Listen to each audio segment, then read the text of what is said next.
আর যদি আমার বৌমারা কেউ রান্না করো তাহলে স্বামীদেরকে ফাঁকি দেবে, পয়সা নেই গেলে। বন্ধুরা, আমাদের একজন ওই যে দোকানদারি করে, সে বলেছে পোস্ত ছাড়া ঝিঙে ভালো লাগে না। আমি তোমাদের আজকে পোস্ত ছাড়া ঝিঙে রান্না করে দেখাবো। যদি পোস্তের মতো স্বাদ না হয় এবং দেখতে পোস্তের মতো যদি না হয় তখন তোমরা কমেন্ট করবে, যা খুশি তাই করবে কমেন্ট করে। এই 4টে ঝিঙে নিয়েছি, বানাবো এটা। মাপো মাপো কতটুকু হয়? 600 গ্রাম হয়েছে। আমরা দুজন মানুষ, লাগে না তবু এটা বানাবো, চলো। আর ইনি বলেছে যে ঝিঙে পোস্ত ছাড়া ভালো লাগে না। চলো দেখাবো তোমাদের পোস্ত ছাড়া ভালো লাগে কিনা ঝিঙে। ধরো ধরো পোস্ত ছাড়াই আজকে রান্না করে খাওয়াবো। চলো দোকানদারি করি। দেখো রান্না দুজনে দুই রকম করবো। সে আজকে পালং শাক করবে একটা মূলো দিয়ে, আর আমি তো ঝিঙে নিয়ে রেখেছি, ওই যে ঝিঙে করবো। ঝিঙেটা কেটে রেখে দিও, তাই বলছি। ঝিঙে কেটে রাখতে বলছি, বাড়ি করে তাড়াতাড়ি হবে একটু। তো দোকানদারি করে গিয়ে রান্না বান্না করা, রান্না করতে গেলে একটু সময় লাগবে, তো দোকানদারিটা করি। ওটা লাগবে না, 28 গ্রাম হয়ে গেছে। ধরো ধরো ধরো ধরো ধরো।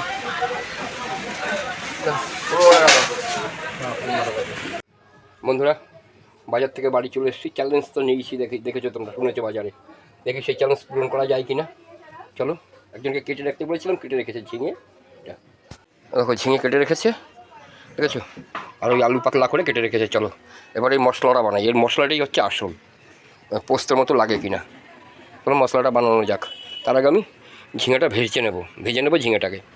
বন্ধুরা, অল্প একটু আদা নিয়েছি, 3টে শুকনো লঙ্কা, কাঁচা লঙ্কা, আর মেন এইটা যেটা মশলা হচ্ছে সেটা হচ্ছে এই দেখো সাদা সর্ষেটা তো দেবেই, কিন্তু এর সঙ্গে আদা দিতে ভুলো না। কিন্তু অনেকে বলে সর্ষের সঙ্গে আদা চলে না, কিন্তু না, ভুলো না, তাহলে স্বাদটা আসবে না, সেই স্বাদটা। চলো কড়াই গরম হয়ে গেছে, ঝিঙেটা ভাজতে মশলাটা করে নেবো। আমি আলুটা ভেজে নেবো, কারণ ঝিঙের থেকে জল বেরোতে পারে। আলুটা ভেজে নেবো, তারপরে ঝিঙেটাকে ভাজবো। এগুলো তো হয়ে যাবে না ঝিঙে ভাজা? হ্যাঁ। বন্ধুরা, আলু ভেজে নিয়েছি, ঝিঙেটা ভেজে নেবো হালকা করে, কারণ ঝিঙেটাকে আমি পরে দেবো। ঝিঙে সেদ্ধতে সময় লাগে না, আলু সেদ্ধতে সময় লাগবে। চলো ঝিঙেটা ভেজে নিই। বন্ধুরা দেখো ঝিঙে ভাপিয়ে নিয়েছি, ঝিঙে প্রায় সেদ্ধ হয়ে গেছে বললেই চলে। তেল দিয়েছি সামান্য একটু, আলু ভাজা আর 1.5খানা শুকনো লঙ্কা, আর এই হচ্ছে আমার মশলা তেল দেওয়া আছে, সামান্য একটু তেল দিয়েছি। ব্যাস, চলো তোমার সোমবারটা দিই। সোমবার দেবো শুকনো লঙ্কা 1.5খানা, আর হচ্ছে এই জিরে।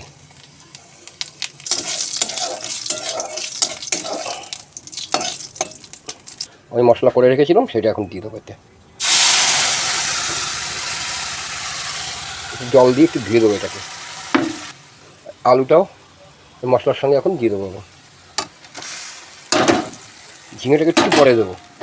আলুটা এখন দিয়ে দিলে কী হবে জানো, আলুটা সেদ্ধ হবে তাড়াতাড়ি। মশলার তেল ছাড়তে শুরু করেছে। মশলার রঙটা দেখেছো একবার, শুধু মশলার রঙটা দেখো, হয়েছে পোস্তের মতো রঙ। চলো ঝিঙে এখনও দেবো, পরে দেবো। তাহলে বন্ধুরা দেখলে তো কীভাবে বোকা বানাই। পোস্তর যা দাম, 10 গ্রামের দাম 20 টাকা। সবার দ্বারা সম্ভব না, সবাই তো দেখায় রান্না যে মশলা বেশি, এ দাও সে দাও, কিচ্ছু না। সর্ষে, এতটুকু সর্ষে, ব্যাস রান্না বসিয়েছি। পারি কিনা দেখেছো।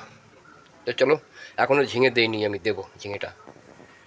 ঝোলটা ফুটে উঠেছে, এখন এই ঝিঙেটা দিয়ে দেবো এর ভিতরে। ব্যাস, ঢাকা দিলেও পারো, না ঢাকা দিলেও পারো, কিচ্ছু করতে হবে না, জলটা টেনে যাবে এক্ষুনি। একটু ঝিঙের থেকে জল ছাড়বে যদিও। বন্ধুরা, আমার তরকারি হয়ে গেছে, নামাবো এটাকে আমি এখন। আমি আর ঝোল কমাবো না এতে। দেখলে তো কীভাবে রান্না করলাম। যদি ছেলেরা রান্না করো এইভাবে করবে, ফাঁকি দেবে বউদেরকে। আর যদি আমার বৌমারা কেউ রান্না করো তাহলে স্বামীদেরকে ফাঁকি দেবে, পয়সা নেই এইভাবে করে দেবে। পোস্ত কিনতে পারো, সাদা সর্ষে দিয়ে কিনে দেবে, করে দেবে।